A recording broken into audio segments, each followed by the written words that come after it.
जे मी परवा पण जॉईन करायला सांगितलं की परिस्थिती गंभीर आहे। सर्वप्रथम नागरिकांमध्ये आणि पोलीस प्रशासनामध्ये, पोलीस हा असा व्यक्ती आहे की असा डिपार्टमेंट आहे की जे आपल्या सहकार्याशिवाय चालूच शकत नाही। कारण पोलिसांचा स्वतःचा असा काही विषय नसतो। एखादा जसं मगाशी मांडलं की दुष्काळ पडला हे शेतकऱ्यांचा विषय असतो, एखाद्या ठिकाणी आग लागली दुसऱ्या विभागाचा विषय असतो, एखादी वेगळ्या प्रकारची आंदोलनं वेगवेगळ्या समाजदर्शक केले जातात त्यावेळेसचा विषय असतो। म्हणजे ज्याचे अधिकार पोलीस विभागाकडे नसतात, पण पोलीस विभाग हा प्रत्येक ठिकाणी उभा असतो। आणि अशा वेळेस जर पोलिसांनी विश्वास गमावला तर ते काही त्याच्यातनं चांगलं होऊ शकत नाही। कायदा सुव्यवस्था असेल किंवा जिल्हा म्हणून पुढे जाणं, शेवटी पोलिसांचा रोल काय आहे? आज महाराष्ट्रामध्ये वर्षानुवर्ष 1960 मध्ये आपल्या राज्याची जेव्हा निर्मिती झाली तेव्हापासून एक प्रगत राज्य आपण म्हणतो, प्रगतशील राज्य म्हणतो, आणि तिथे इतक्या मोठ्या प्रमाणात गुंतवणूक काय येते त्याचा जो गाभा आहे की जेव्हा गुंतवणूक एखादा व्यक्ती करतो, एखादी व्यापारी करतात, एखादे मोठे उद्योगपती करतात, एखादी बाहेरची देशातली जे इतर देशामधले जे इथे कंपन्या येतात ते हेच बघतात की जी कायदा सुव्यवस्था कशी आहे, आम्ही गुंतवलेला पैसा हा व्यवस्थित त्याच्या आम्हाला रिटर्न्स मिळतील का, तो सेफ राहील का, त्याच्यामध्ये काही होणार तर नाही ना, नुकसान तर होणार नाही ना, कायद्याचं राज्य आहे का। आणि हे गेले काही वर्ष आपण सर्वांनी सांभाळल्यामुळे हे जमलेलं आहे, त्यामुळे आपण एक राज्य म्हणून पुढे गेलेलो आहोत। त्याच प्रकारे आपला जिल्हा सुद्धा, मी आपल्या जिल्ह्याच्या बाजूला 2012 आणि 14 2 वर्ष मी इथे औरंगाबाद ग्रामीण जिल्ह्यामध्ये सुद्धा सहाय्यक पोलीस अधीक्षक म्हणजे आपण ज्यांना डीवायएसपी लेवलचं ऑफिसर म्हणून, माझ्याकडे कंधार आणि सिल्लोड असे 7 पोलीस स्टेशन होते, 4 तालुके होते औरंगाबाद जिल्ह्यात, तर तिथेही काम केलेलं आहे। आणि त्यामुळे मला कल्पना आहे की जालना हा एक मोठ्या प्रमाणात उद्योग आहे, मोठ्या प्रमाणामध्ये व्यापार मराठवाड्यातला इथून चालतो, आणि त्या ठिकाणी जर कायदा सुव्यवस्था बिघडली तर भविष्यामध्ये होणारी गुंतवणूक असेल, भविष्यात इथली आत्ता असलेली गुंतवणूक असेल, व्यापार असेल, उद्योग असतील, नक्कीच त्याच्यामध्ये भयाचं वातावरण निर्माण होतं। शेवटी मग भोगतं कोण? एखादी अशी घटना घडल्यावरती ते शेतकऱ्यांनाही तितकाच फरक पडतो, सामान्य नागरिकांनाही पडतो, सामान्य प्रत्येकाला जे नोकरी धंदा इथे उभा राहतो, व्यापार उभा राहतो, त्यांना सर्वांना आपल्या रोजच्या जीवनामध्ये याचा फरक पडतो। आणि त्यामुळे पहिली प्राथमिकता काय असेल तर नंबर 1 आपल्या सर्वांचा विश्वास जिंकायचा, आपल्या सर्वांच्या सोबत हे काम करायचंय। आपल्या सर्वांना आम्ही जो विश्वास मी म्हणेल की जो गमावला आहे काही, किंवा आपल्या मनामध्ये जो संशय मी म्हणेल की आम्ही निर्माण केला, मी अजून विश्वास गमावलेला नाही। कारण शेवटी मला खात्री आहे, कारण मी पण 14 वर्ष काम केलं, काही घडलं तरी शेवटी आपल्यालाही सर्वांना कल्पना आहे की आपण पहिला फोन पोलिसांना करतो, 100 नंबरला करतो। आपल्याला भाई कल्पना आहे की एक असा शासनाचा विभाग आहे की जो रात्री अपरात्री दिवसा सुट्टीच्या दिवशी रविवारी आपल्यासाठी उपलब्ध आहे। ठीक आहे, आमच्याकडनं जर एखादी काही घटना इथे घडली असेल, याच घटनेबद्दल बोलत नाही, पण कधी कधी एखादी चूक होऊ शकते, कधी कधी एखाद्या ठिकाणी आमच्याकडनं अति ओव्हर ऍक्शन होऊ शकते, तर त्या ठिकाणी जर झाली असेल 100% नंबर 1 पहिलं मी सुरुवातीला हे सुधारणा करू। नंबर 1 नंबर 2 जो विश्वास आहे तो कृतीत बोलून घेणार नाही।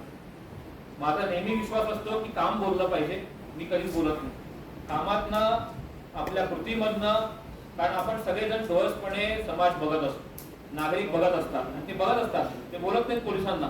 मी माझ्या अधिकाऱ्यांना आणि अंमलदारांना जॉईन केल्यावरती पहिल्या दिवशी ग्रुप कॉल मध्ये आमच्या सर्व जिल्ह्यातल्या अधिकारी कर्मचाऱ्यांशी वायरलेसवरनं बोलले आणि त्यांना या गोष्टी स्पष्टपणे सांगितल्या, ज्या तुम्हाला मी आता सांगतो। काय आदेश दिले? पहिले दिलेले आदेश आहेत की पहिलं काम आपलं आहे की आपण नागरिकांसाठी आहोत, आपली बांधिलकी नागरिकांसाठी आहे, आपली नेमणूक नागरिकांसाठी झालेली आहे, समाजासाठी झालेली आहे। जर आपल्या कर्तव्यामध्ये आपण कुठेही त्यात कमी पडता कामा नये। नंबर 1 मतभेद असतील किंवा मनभेद झालेले असतील तेही आम्ही 100% आमच्या कामातनं सुधारणा करून 100% आपल्याला त्याचे दृश्य परिणाम आपल्या सर्वांना तात्काळ दिसतील। मला यासाठी सुद्धा आपल्या सर्वांचे आभार व्यक्त करायचे आहेत की मागच्या 2 दिवसामध्ये मोठ्या प्रमाणामध्ये संयम आपण सर्वांनी दाखवलेला आहे। कुठेही जाळपोळची मी आव्हान परवा केलं होतं की कुठे कोणी जाळपोळच्या घटना थांबल्याच पाहिजेत, कारण शेवटी आम्ही एक पाऊल टाकताना दुसरं पाऊल जे आहे ते समाजाकडनं, नागरिकांकडनं आम्हाला अपेक्षा आहे की जाळपोळची घटना घडली की परत जिल्ह्याचंच नाव तीच बातमी लागते। मला हेही कल्पना आहे की भावना तीव्र आहेत, मग दाखवायच्या आम्हाला पोचवायच्या शासनापर्यंत. त्या सर्व भावना कलेक्टर साहेब असतील, मी असेल, आम्ही आपल्यासाठी 24 तास उपलब्ध आहे. माझी यासाठीच नेमणूक शासनाने केलेली आहे की मागचे जे काही मी 3 जिल्हे हाताळलेले आहेत, नागपूर ग्रामीण असेल, गडचिरोलीला पण मी 2.25 वर्ष काम केलेलं आहे आणि कोल्हापूरमध्ये जवळजवळ 2.5-3 वर्ष काम केलेलं आहे. तर तिथे प्रत्येक ठिकाणी नागरिकांनी हा सामान्य नागरिक माणूस हा गावात ठेवल्यामुळे, त्या पद्धतीने काम केल्यामुळे मला वाटतं की माझ्यावरती प्रत्येक ठिकाणी नागरिकांनी खूप प्रेम केलेलं आहे, विश्वास ठेवला आहे. त्यामुळेच योग्य काम करू शकणार. म्हणूनच असेल की शासनाने या ठिकाणी इथे ठराविक काळासाठी हे वातावरण व्यवस्थित करण्यासाठी माझी नेमणूक केली आहे. मी शासनाचे आभार व्यक्त करतो की या अशा परिस्थितीमध्ये मला इथे काम करण्याचा संधी प्राप्त होते. आता प्रामुख्याने आपण जे मांडलेले जे विषय आहेत त्याच्यामध्ये खूप महत्वाचे विषय 4-5 आहेत. त्याचे पॉइंट्स सगळे मी लिहून घेतलेले, जवळजवळ 40 मुद्दे आपण सर्वांनी मांडलेले मी लिहिलेले आहेत. परंतु जसं सर्वप्रथम की जे किरण तारक साहेबांनी सांगितलं आणि त्या घटनेचा पूर्ण घटनाक्रम असेल, त्याच्यात घडलेल्या गोष्टी असतील, घटना आंदोलन सुरू व्हायच्या आधीपासून केलेली कारवाई असेल, मी एकच सांगतो आपल्या सर्वांना की अतिशय संवेदनशीलरित्या हे काम माझ्याकडनं केलं जातं. मी कोल्हापूरमधनं जेव्हा माझी बदली झाली 2.5-3 वर्ष झाले होते, पण सामान्यातल्या सामान्य माणूस असेल, शेतकरी असतील, सर्व भेटायला आले होते. मला वाटतं की तोच सन्मान आहे की जो या बाकी लावलेल्या मेडलपेक्षा मोठा असतो. मी एकच आपल्याला सांगतो की आपल्या मनातला किंतु परंतु निघावा आणि यासाठी प्रामुख्याने मी सर्व समन्वयक समितीचे सदस्य काकडे साहेब आहेत, लाखे साहेब आहेत, ते काल आले आणि काल अगदी थोड्या 5 मिनिटाच्या ह्याच्यावरती ते आले. पण आल्यानंतर त्यांना सांगितलं वेळ मी आपल्याला उशिरा कळवतो, रात्री 11:30 वाजता रात्री पहिली वेळ कळवली, पण इतक्या कमी वेळात आपल्या सर्वांपर्यंत त्यांनी हा मेसेज पोहोचवला आणि आपण पण सर्वांनी इतक्या मोठ्या प्रमाणात इथे आलाय, त्याबद्दल पोलीस विभाग म्हणून धन्यवाद देतो. आणि ही मला वाटते की ही मी मगाशी जे म्हटलं ही एक पावती असते की ठीक आहे, संशय निर्माण झालाय पण अजून पोलिसांवरचा विश्वास संपलेला नाहीये आणि त्यामुळे आपण सर्वजण इथे नक्कीच हजर आहात आणि तो विश्वास आम्ही वाढवू आणि अजून वृद्धिंगत करू. तर प्रामुख्याने जे मुद्दे मांडले त्याच्याबद्दल बोलतो, कारण परत साहेबांना आम्हाला दोघांना आता बोलवलेलं आहे आणि तारक साहेबांना पण तिकडे निघायचं आहे, कारण आपले मांडलेले प्रश्न हे आपल्या मार्फत आणि मीडिया मार्फत सगळ्या नागरिकांपर्यंत पोहोचणं गरजेचं आहे. मी 2-3 दिवसाचे बघितलं तेही बोलतो आणि आपण मांडलेल्या प्रत्येक मुद्द्यांबद्दलही हल्ली थोडक्यात बोलतो. मला जे दिसून येत आहे की काही दिवसांपासून, कारण भावना तीव्र असल्यामुळे प्रत्येक तालुक्याच्या ठिकाणी असेल किंवा गाव स्तरावरती सुद्धा वेगवेगळी आंदोलनं सुरू झालेली आहेत. कोणी एकटा दुक्का करतोय, कोणी आत्मदहनचं सांगितलेलं आहे, कोणी जलसमाधी सांगितलेली आहे, कोणी आत्मक्लेश सांगितलेला आहे, कोणी अन्नत्याग सांगितलेला आहे. आपल्या मार्फत माझी सर्वांना विनंती आहे, मी आतापर्यंत जिथे जिथे काम केलं अशा घटना वेगळ्या प्रकारच्या होतात. मी प्रत्येक वेळेस नागरिकांना घटना घडल्यावरती 2 शब्द विनंती करतो की नंबर 1, आमच्यावर विश्वास ठेवा, कारण विश्वास ठेवल्याशिवाय एक पाऊल आम्ही टाकता येणार नाही. आमच्या कृतीवरती आपल्या प्रत्येक अविश्वास राहिला तर आम्हाला काम करताना 100% आमच्या स्वतःवरती आमचा संशय निर्माण होतो. आपला विश्वास असेल तर ताकदीने आम्ही पुढे जाऊ.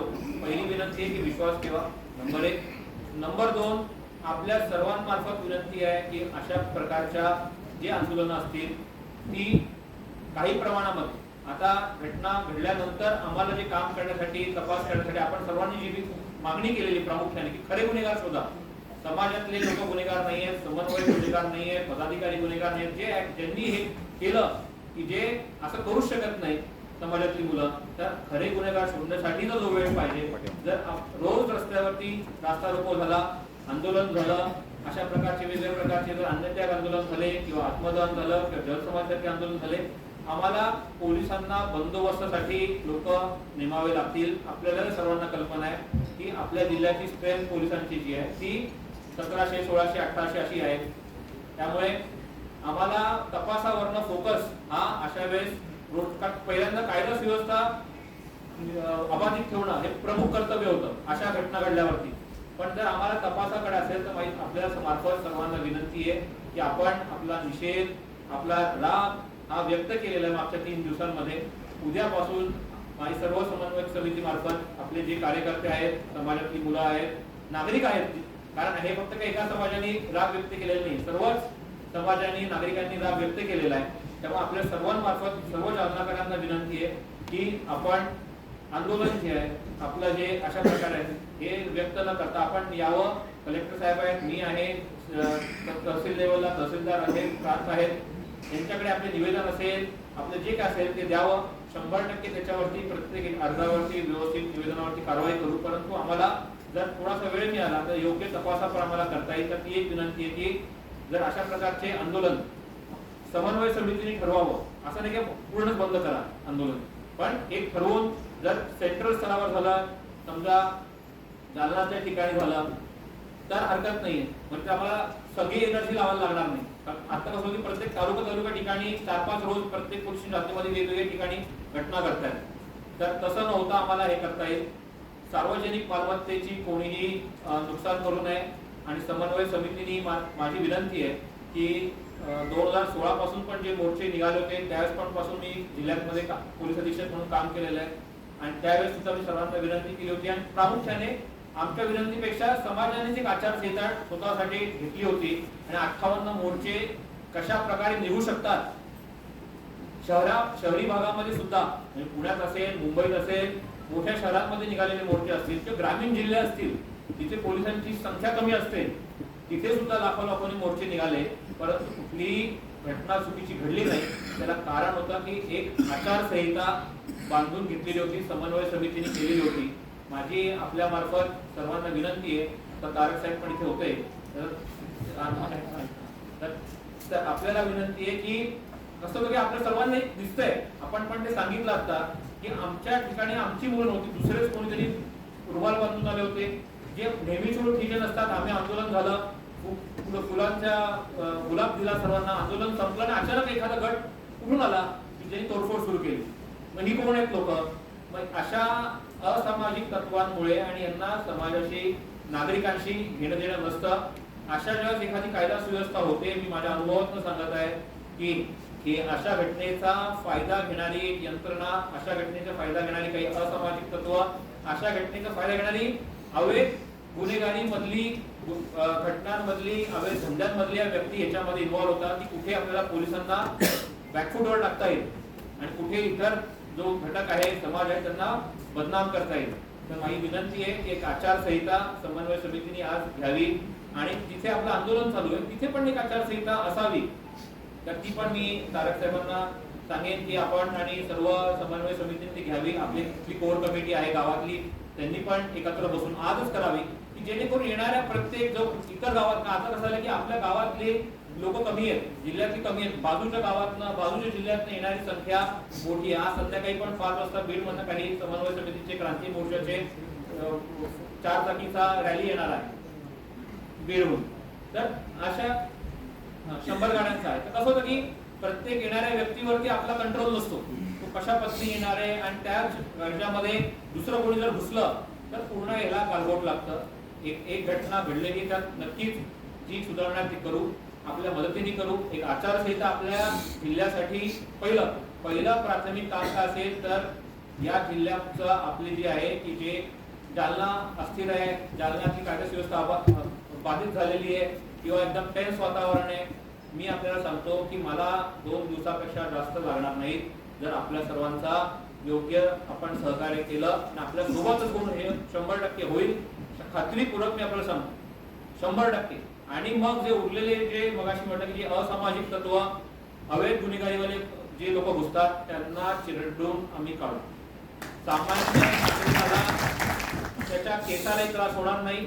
आणि आता आपण जे प्रामुख्याने मागणी केलेली त्याबद्दल मी 2 मिनिटात लगेच बोलतो आणि मग कलेक्टर साहेब बोलतील की आपली प्रमुख मागण्या ज्या आहेत त्याचं जर वर्गीकरण आपण केलं तर त्या 2-3 प्रकारच्या आहेत. नंबर 1 की दाखल झालेले गुन्हे मागे घेणे. दाखल झालेले गुन्ह्यांमध्ये जे आरोपी म्हणून घेतलेले आहेत ते चुकीचे आहेत. नंबर 3 दाखल झालेली कलम, जसं लाखे साहेबांनी सांगितलं त्यातली काही कलम ही चुकीची अट्रॅक्ट झालेली आहेत. इथे वकील साहेब होते, त्यांनी पण सांगितलं की काही कलमांबद्दल आक्षेप आहे. तर अशा कलमांबद्दलचा निर्णय असेल किंवा खरे गुन्हेगार शोधणे असेल. त्याच्यानंतर लाठीमार जो झाला त्या लाठीमाराबद्दलची खरी वस्तुस्थिती ही पूर्ण समाजासमोर, नागरिकांसमोर, जालनाकरांसमोर येणं अपेक्षित आहे. त्याच्यानंतर बदनाम करणाऱ्या ज्या व्यक्ती आहेत त्याच्याबद्दल आपण बोलावं, असे आपण एक 5-6 जे प्रमुख मुद्दे मांडलेले आहेत. आणि बाकीचे मग जे कलेक्टर साहेबांशी, महसूल प्रशासनाशी निगडीत आहेत ते कलेक्टर साहेब बोलतील की कुणबी साहेबांनी ऑलरेडी बरंच काम सुरू केलेलं आहे, तर ते पण त्याच्याबद्दल साहेब बोलतील. परंतु हे जे मुद्दे त्याबद्दल थोडक्यात बोलतो. नंबर 1 मुद्दा जो आपला आहे की गुन्हे मागे घेणे. आपल्या सर्वांनाही आहे, आपण वकील साहेबांशी पण बोललं तरी सांगतील की ते अधिकार हे पोलीस अधीक्षक आणि जिल्हा दंडाधिकारी यांच्याकडे नसतात. त्याची जी शासन स्तरावरती हा निर्णय होतो. यापूर्वी सुद्धा आपल्या सर्वांना कल्पना आहे की 2016 साली असतील, 2018 साली झालेले शेतकरी आंदोलन असतील, अशा वेळेस एखाद्या सामाजिक क्षेत्रामध्ये काम करताना सामाजिक विषयासाठी आंदोलन होतात, त्यावेळेस शासन त्याच्यावरती आदेश काढतं आणि शासन स्तरावर त्याचा विचार सुरू आहे.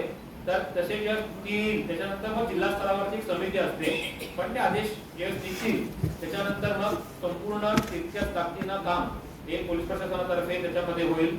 तो एक पहिला मुद्दा आहे. पण राहिला मुद्दा की जोपर्यंत गुन्हे मागे होत नाहीत किंवा त्याचा इतर होत नाही, त्यातले आपले जे 2 महत्वाचे मुद्दे आहेत. नंबर 1 की फक्त निवेदन दिलं म्हणून आम्हाला आरोपी केलाय, फक्त आम्ही तिथे हजर होतो म्हणून आम्ही घटना किंवा जाळपोळ थांबवायचा किंवा काही ठिकाणी इव्हन आमच्या अधिकाऱ्यांना पण वाचवण्याचा प्रयत्न आपण आपल्यातल्या काही समिती सदस्यांनी केला होता, पण त्यांची पण नावं त्यात काही आलेली असा जो व्यवस्थित त्यांनी पण सांगितलं. तर अशा पद्धतीने ज्याच्यामध्ये हे काम माझ्या स्तरावर मी चार्ज घेतल्यानंतर जेव्हा ग्रुप कॉल घेतला, पहिलं मी डायरेक्शन जी दिली बाकीच्या डायरेक्शन सोबत, त्याच्यात एक डायरेक्शन होती कुठल्याही प्रकारच्या चुकीच्या अटक होणार नाही. कारण जर विश्वास निर्माण करायचा असेल तर ते दिसला पाहिजे. त्यामुळे त्याच्यानंतर चार्ज घेतल्यानंतर अटक आम्ही अजूनपर्यंत केलेली नाही. प्रत्येक ज्या FIR दाखल झालेल्या आहेत त्या प्रत्येक FIR मधले जे आरोपी आहेत किंवा ज्यांची नावं आलेली आहेत त्यांच्या ते खरोखर त्यांचा त्याच्यात सहभाग होता का, नंबर 1. नंबर 2, आपल्यालाही विनंती आहे, मीडियातल्या लोकांनाही विनंती, कारण प्रत्येक बऱ्याच ठिकाणी आपण सर्व होता, काही ठिकाणी आमच्याकडे पण फुटेज अशा ठिकाणी असतात, तेही आम्ही गोळा करू. जी आपण सूचना केली होती की त्या ठिकाणी CCTV असतील तर तेही घेऊ. परंतु जोपर्यंत पडताळणी होत नाही तोपर्यंत, आणि नंबर 1 पडताळणी जिथे क्लिअर असेल तिथे 100% अटक होईल. कारण शेवटी आपल्याला जर असामाजिक तत्व चुकीचा माणूस असेल ते आपण पण सर्वांनी सांगितलं आम्हाला की आमचा आपल्याला बिलकुल सपोर्ट राहील, तर अशाच व्यक्तींना अटक होईल ज्यांचा त्याच्यामध्ये जाळपोळ करतानाचा व्हिडिओ आहे, त्याचा सहभाग आहे, परंतु फक्त निवेदन दिलं होतं आंदोलन करणार म्हणून नाव असेल, सहभाग तिथे नसेल, आपल्या तिथल्या अधिकाऱ्यांना पण तिथे त्यांची मदत असेल, तर चुकीच्या एकाही व्यक्तीला अटक होणार नाही, परंतु चूक केलेल्या कुठल्याही व्यक्तीला सोडणार नाही. तर त्याच्यावरती जाऊ. पण ते इतकं क्लिअर असेल काम की ज्यांना आम्ही अटक करू, जर उद्या तुम्ही आम्हाला विचारलं याच्या विरुद्ध पुरावा काय, तो पुरावा दाखवता येईल अटक करण्यासाठी, तितकं पारदर्शकपणे काम आपल्यासोबत होईल. दुसरं मी केलेलं आहे की जी घटना अंतरवाली सराटीमध्ये घडलेली आहे त्या ठिकाणी सुद्धा गुन्हे दाखल झालेले आहेत. त्या घटनेच्या ठिकाणचा तपास हा DYSP लेवलचे वरिष्ठ दर्जा असतो आपला, त्यांच्या स्तरावरती तो तपास दिलेला आहे. त्यामुळे त्यांनाही ती सूचना करण्यात येईल की सर्व घटनाक्रमाचा त्याच्यामध्ये पण तिथले पुरावे, तिथले व्हिडिओज असतील, आणि तिथे मोठ्या प्रमाणामध्ये तिथले व्हिडिओज पण आलेले आहेत, नागरिकांकडे पण आहेत. मगाशी लाखे साहेबांनी सांगितलं की 1.5 मिनिटाचा व्हिडिओ तोही द्या. तर असे सर्व पुरावे आपण सुद्धा द्यावेत. आपल्याला कुठलीही अडचण येऊ नये. कुठलेही लोकल, कधी कधी असं असतं की लोकल पोलीस स्टेशनला त्यांनी तिथली घटना असल्यावर त्यांच्यावरती कसे जाऊन पुरावे देऊ, म्हणून आपण DYSP दर्जाचे अधिकारी जे आहेत परतूरचे त्यांच्याकडे हा तपास दिलेला आहे, त्यांच्याकडे आपण